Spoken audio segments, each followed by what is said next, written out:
We as an NBA community, we have forgotten about LaMelo Ball. Now, Ball has had one of the worst possible starts that you could have to a career from an injury standpoint. He had a really few bright years for his first 2 years in the league, and then he missed basically all of last season and majority of the 2023 season with ankle injuries. And having a history of ankle injuries on both your left and right ankle is not exactly a good sign for a prosperous NBA career. We've seen many careers ruined by ankle injuries before they even got started. But there is one outlier to that notion, and that man is named Steph Curry, and I think LaMelo Ball might just be following that path. For those of you that don't know, when Steph came out of college, he had injury concerns over his size and over his ankles, and for his first few years in the league, he missed a lot of time due to ankle injuries, and it was believed that he could never live up to his potential. Then one day, the severity of his ankle injuries dropped, and Steph obviously became Steph. I think this could be that year where we actually see LaMelo Ball turn into the full potential that we've been wanting to see out of him for the last few years. So far, Ball is averaging 28, 5, and 6. He's on a career-high true shooting percentage, and he's been on a near career high in his player efficiency rating as well. His win shares, box plus minus, value over replacement player, and 3-point attempts per game are also all on pace to be the highest that he's ever had in his young NBA career. But the most impressive thing about LaMelo Ball might just be his play in the clutch. He's leading the entire NBA in fourth quarter scoring by a pretty wide margin, and he's been incredibly efficient from that too.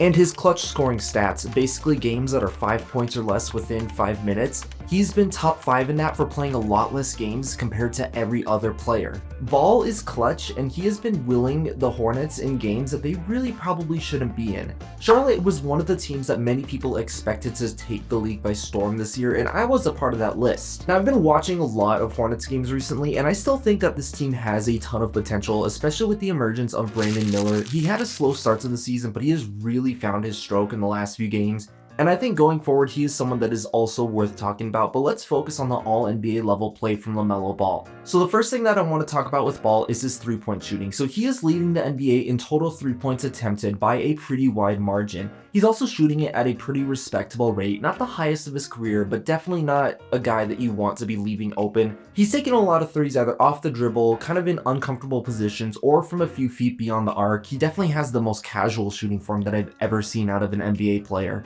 But Ball takes and makes a lot of deep three-pointers that keep the defense honest, and this kind of honesty is what opens up the rest of the offense. Something that the Hornets do incredibly well with Ball is using him in receiving handoffs and in receiving a pick and roll into a handoff. He has a really good connection with Taj Gibson. Surprisingly, I didn't even know Gibson was still in the league right now. But Ball does a great job in receiving handoffs, and the defense is often forced to double team him because they know that he will either attack the hoop or he will pull up. And that leaves capable shooters like Brandon Miller, for example, wide open. Miles Bridges is another player that he has a really good connection with. It just depends on how efficient Miles Bridges can be for that night. But something to watch for in a lot of Hornets games is the amount of times that LaMelo Ball is doubled off of a pick and fade and how many times the defense ends up paying for it, especially when this Hornets team, when they're knocking down all their threes, LaMelo Ball legitimately looks like Magic Johnson in his playmaking. Speaking of Magic Johnson, I love how LaMelo Ball runs in transition. He always does a great job keeping his eyes up.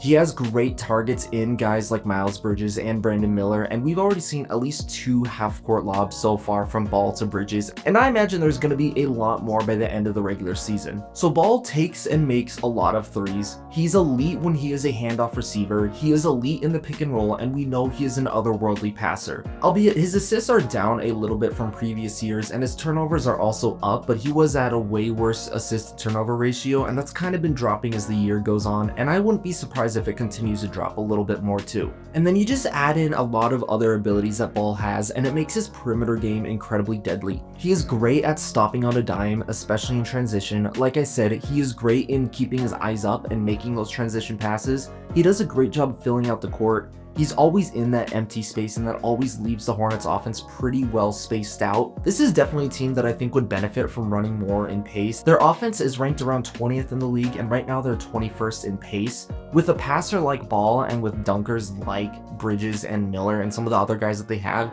I'm surprised that we don't see this team out in transition more because it always seems to be really successful, especially when we see Ball or even Miller leading the break.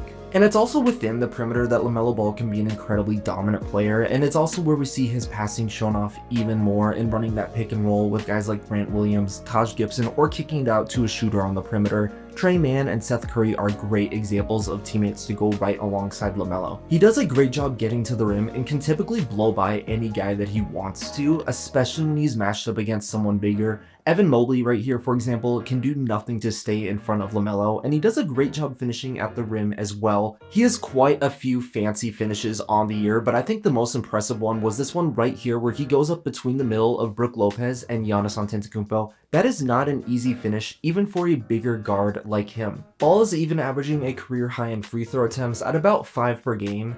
I would like to kind of see that up a little bit more because I think if he continues to get on the inside and continues to draw fouls, it can be something that opens up this Hornets offense even more, and this Hornets offense really relies on him. Their offense is about 8 points better with Ball on the court. Their defense is a little worse, but overall he is a net positive for a team that has been struggling on the year. Also, I have to mention LaMelo Ball also does a really good job when it comes to splitting double teams, so even when you try to double him in a pick and fade scenario, that doesn't mean you're going to make him pass it every single time. But guys, I think this is the year that LaMelo Ball is finally going to start showing off his true potential. We already saw him win Rookie of the Year, and we already saw him get nominated to the All-Star game one time. I think he's going to be an all-star again this year, and I think we could possibly be looking at an all-NBA consideration.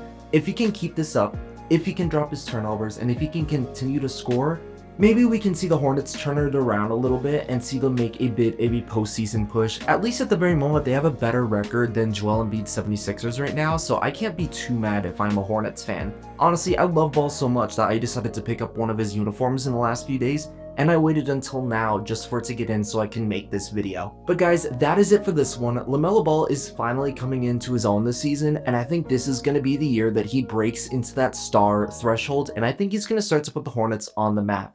If you liked the video, you know what to do, but that is it for this one, and I will catch you guys later.